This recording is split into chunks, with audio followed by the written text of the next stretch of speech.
Assalamualaikum warahmatullahi wabarakatuh. Selamat pagi anak ibu. Salam sejahtera untuk kita semua. Semoga hari ini juga kita tetap diberi kesehatan Allah untuk bisa berkumpul, untuk bisa belajar bersama kembali di dalam mata pelajaran kita hari ini, yaitu tema 5. Nah, ini ada sebuah pemandangan. Ini ada apa nih garis lengkungnya ini?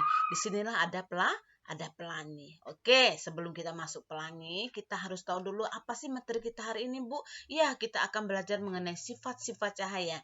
Dan tetap bersama Bu Neng Santi. Nah, tujuan dari pembelajaran kita hari ini adalah agar siswa mampu menerapkan sifat-sifat cahaya dalam keterkaitannya dengan indera penglihatan. Nah, berarti di sini mata kita yang bermain ya. Oke, sebelum kita masuk ke sifat-sifat cahaya, kita harus tahu dulu apa itu cahaya. Nah, cahaya itu adalah sinar elektromagnetik yang dapat terlihat oleh mata. Nah, sinar berarti cahaya itu adalah sinar elektromagnetik yang dapat terlihat oleh mata manusia.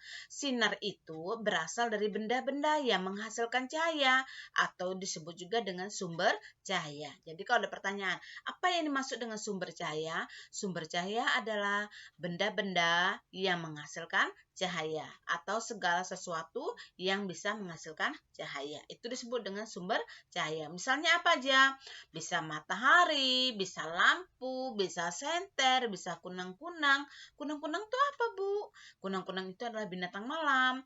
Dia hanya keluar di malam hari dan dia terbang seperti kupu-kupu kecil berwarna kekuning-kuningan. Dia kalau terbang seketika kita melihat kayak lampu yang berjalan ya. Nah, itulah disebut dengan kunang-kunang. Oke. Nah, baru kita masuk sifat-sifat cahaya. Jadi sifat-sifat cahaya itu bermacam-macam ya, Nak ya. Nah, yang pertama adalah kalau cahaya itu bisa menembus benda bening. Nah, ini contohnya nih. Nah, kalian bangun tidur di pagi hari terus disuruh mama membuka jendela. Yang kamu buka adalah hordengnya aja, kacanya nggak dibuka. Ternyata setelah hordengnya dibuka, masuklah sinar matahari ke dalam rumah. Kok bisa masuk? Ya, karena bisa menembus benda bening. Itu yang disebut dengan menembus benda bening. Ya, ya? Jadi sinar matahari masuk ke dalam rumah tanpa adanya halangan, walaupun ada benda bening ya bisa masuk. Nah, yang kedua, nih seorang anak gadis kecil yang sedang melaksanakan percobaan. Ada sebuah gelas, ada senter. Disorotnya si gelas tadi bisa menembus ke dalam ke balik dinding sini, ya. Nah, itu juga bisa menembus benda bening. Itu yang disebut dengan kalau sifat cahaya itu bisa menembus benda bening. Tetapi kalau bendanya tidak bening, misal atau benda berwarna hitam atau biru tua, dia tidak bisa tembus, anak ya. Dia tidak bisa tembus, hanya benda bening, bukan benda putih, tapi benda bening. Oke, yang kedua, kalau cahaya itu bisa dibiaskan. Nah, pasti kalian pernah tanpa sengaja kalian pernah lihat seperti ini, ya. Ini pipet atau kalau tidak ada pipet bisa sendok.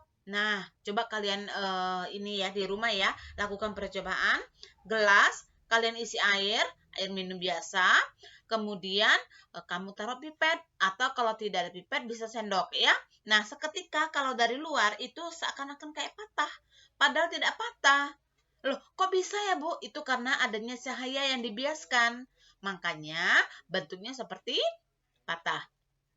Atau kalian pergi ke kolam renang. Nah, kalian tegak di pinggir-pinggir sini nih untuk mencebur diri ke dalam kolam. Seketika kayaknya dangkal ya, kayaknya cetek atau tidak dalam. Nah, bisa kalian lihat dasar kolamnya. Itu kok bisa seperti itu? Ternyata setelah kamu lompat ke dalam kolam, dalamnya minta ampun. Loh kok bisa? Padahal ketika kamu masih di pinggir, kamu lihat seperti dangkal. Itu juga karena proses pembiasan. Jadi cahaya itu bisa dibiaskan, ya.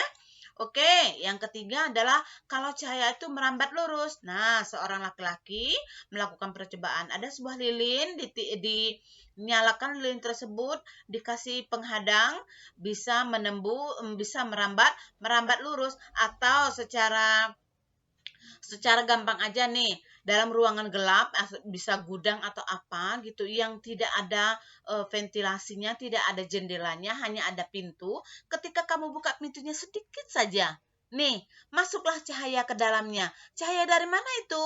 Bisa jadi yang di luarnya itu hidup lampu, atau di luarnya itu cahaya mataharinya masuk. Nah, seketika masuklah cahayanya.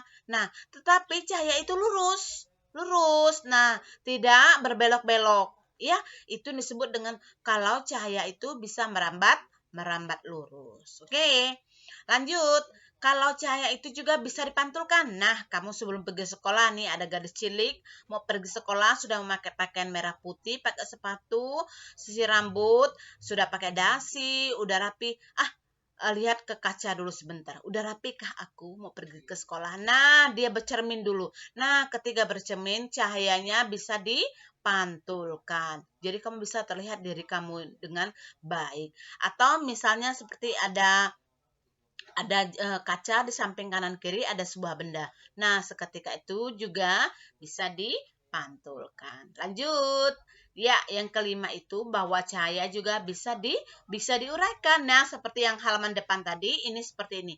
Ini namanya apa sayang? Ini namanya pelangi. Nah, pelangi-pelangi alangkah indahmu. Ingat ya lagu kita waktu TK ya. Nah, pelangi itu ada 7 warna. Ingat ya, mejiku hibiniu. Nah, merah, jingga, hijau, biru, nila, ungu. Jadi mejiku hibiniu. Oh iya ada kurangnya satu kuning ya nak ya.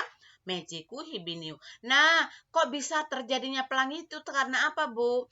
Karena terjadinya pelangi itu muncul ketika timbulnya hujan, titik-titik air hujan, tetapi tidak begitu deras ya. Nah, hujan turun ke bumi dengan tidak deras, tetapi cahaya mataharinya tetap ada di atas. Nah, cahaya matahari itu bertumbur dengan air titik-titik hujan tadi, menimbulkan sinar yang berpencar. Sinar yang berpencar tersebut menimbulkan cahaya yang berwarna-warni. Itulah cahaya tersebut membentuklah sebuah pelangi yang disebut dengan Mejiku Hibiniu tadi. Jadi pelangi itu muncul ketika saat terjadi hujan. Tetapi hujan enggak deras ya nak ya, hujannya rintik-rintik, tetapi juga sinar cahaya matahari juga tetap ada. Atau ini disebut dengan cakram. Nah, cakram itu juga kalau kamu buat satu percobaan, cakram ini dengan menggunakan pensil warna juga kalau diputar bisa membentuk pelangi. Ya sayang ya. Nah, batas ini dulu ya materi kita hari ini. Semoga ini bermanfaat dan kita berjumpa kembali dalam materi kita yang berbeda. Ibu tutup dengan wabillahi taufik wal hidayah. Wassalamualaikum warahmatullahi wabarakatuh.